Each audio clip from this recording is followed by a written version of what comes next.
उनको कहा, फिर मैंने कहा बताओ, मैं आ जाता हूँ, चलते हैं। और गुजरात के शिक्षा मंत्री जी हैं, उनकी विधानसभा से शुरू करते हैं। उसके बाद में वो भाग गए। मैंने कहा आप मुझे गुजरात के शिक्षा मंत्री के स्कूल दिखाओ, मैं आपको दिल्ली के शिक्षा मंत्री के स्कूल दिखाता हूँ, या जहाँ बोलो वहाँ दिखाऊंगा। लेकिन वो गायब है उसके बाद से। दिल्ली में अब तक सरकारी स्कूलों के लिए आपने अभी तक कितनी ग्रांट दी है? हमारे सरकारी स्कूलों में इतिहास है कि देश के इतिहास में केवल दिल्ली सरकार ऐसी सरकार है जो अपने बजट का 25% स्कूलों पे खर्च करती है टोटल। बाकी सब जगह 10%, 12%, भारत सरकार तो 3% खर्च करती है, लेकिन हम 25% खर्च करते हैं। सर, आज पीएम गुजरात में आए हैं और एक स्कूलों को एक प्रोजेक्ट सभी ग्रांट दी है, क्या है आपकी बदौलत है? मैं तो ये कह रहा हूँ कि ये गुजरात की आम जनता की बदौलत है। गुजरात की आम जनता ने जब उसके सामने विकल्प आया कि एक स्कूल बनाने वाली सरकार, एक स्कूल बनाने वाला नेता केजरीवाल आ गए, तो अब मोदी जी कह रहे हैं देखो मैं भी स्कूल बनवा रहा हूँ। 27 साल पहले बनवा दिए होते।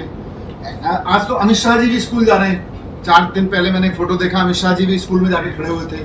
तो ये बदलाव गुजरात के वोटर के मानस की वजह से है। दर्शन के लिए जा सका, और मैं समझता हूँ ये सब बहुत सौभाग्य की बात होती है कि भगवान सोमनाथ का दर्शन में मंदिर में कोई आ सके। मैं आज गया, वहाँ पे बड़ा दिव्य दर्शन हुआ, बड़ा अच्छा लगा। साथियों, पूरे गुजरात में इस वक्त एक परिवर्तन की आंधी चल रही है। हर तरफ ये बात हो रही है कि अब की बार परिवर्तन लेके आना है। मैं पिछले दिनों 6 दिन की नॉर्थ गुजरात की यात्रा पे था और छोटे छोटे कस्बों में मैं गया, गांव में गया, हर जगह यही आवाज़ है कि इस बार बदलाव लेके आना है, इस बार परिवर्तन लेके आना है। 2 दिन से मैं यहाँ हूँ, यहाँ भी यही सुनने को मिल रहा है, इस बार परिवर्तन लेके आना है, इस बार बदलाव लेके आना है। यही माहौल मुझको पंजाब में दिखाई देता था, यही माहौल दिल्ली में भी दिखाई देता था कभी, कि लोगों को परिवर्तन लाना है।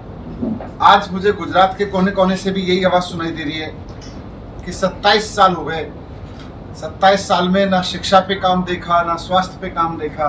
स्कूल बदहाल होते चले गए, अस्पताल बदहाल होते चले गए, नौकरियां बदहाल होती चली गई, पेपर फूटते चले गए, व्यापार लोगों का नीचे आता चला गया, छोटे छोटे दुकानदार दुखी हैं, बिजली महंगी होती चली गई।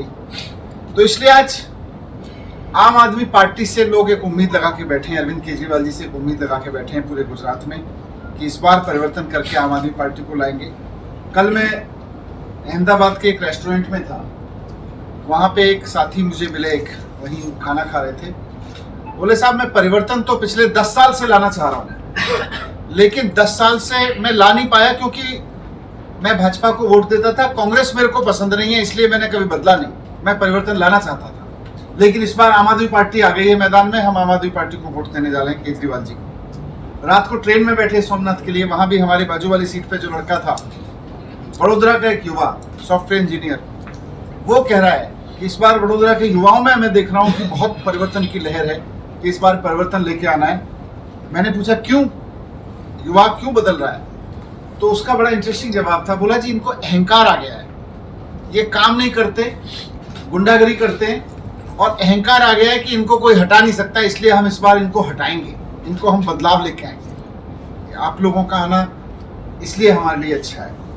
तो ये परिवर्तन की जगह की आवाज़ हर जगह सुनाई दे रही है, और इसमें हर जगह, अब तो मैं गांव-गांव भी जाता हूँ, रास्ते में मिलता हूँ, तो लोग कहते हैं अरविंद केजरीवाल जी की गारंटी है, केजरीवाल जी की गारंटी है, वो स्कूल अच्छे करेंगे, बिजली के बिल 0 करेंगे, इसलिए हमको परिवर्तन लाना है, महिलाओं के लिए काम करेंगे, नौकरियों के लिए काम करेंगे।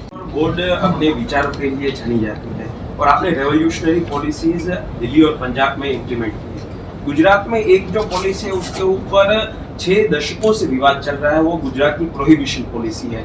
एक तबका ऐसा है जो मानता है कि गुजरात में प्रोहिबिशन नहीं होना चाहिए, वही इंडिपेंडेंस का नॉर्मल रूल है, और एक तबका है जो प्रोहिबिशन पॉलिसी की वकालत करता है। आम आदमी पार्टी का उसके ऊपर स्टैंड क्या रहेगा? आम आदमी पार्टी का स्टैंड पे हमारे दिल्ली के मुख्यमंत्री और पार्टी के शीर्ष नेता और बाकी पार्टी के गुजरात के भी शीर्ष नेता बहुत स्पष्ट रह चुके हैं कि गुजरात में प्रोहिबिशन का जो प्रयोग है वो एक अच्छा प्रयोग है, और आम आदमी पार्टी की सरकार बनेगी तो उसके बाद भी प्रोहिबिशन ना सिर्फ जारी रहेगा, बल्कि जो ये इन्हीं के अभी सत्ता में बैठे हुए लोगों के ही धंधेबाज लोग नकली दारू बेच रहे हैं, और जिसकी वजह से गुजरात के कितने लोगों को जान गंवानी पड़ी है, इनकी कीमत पे बेच रहे हैं उनके धंधे को भी पूरी तरह से बंद कराया जाए।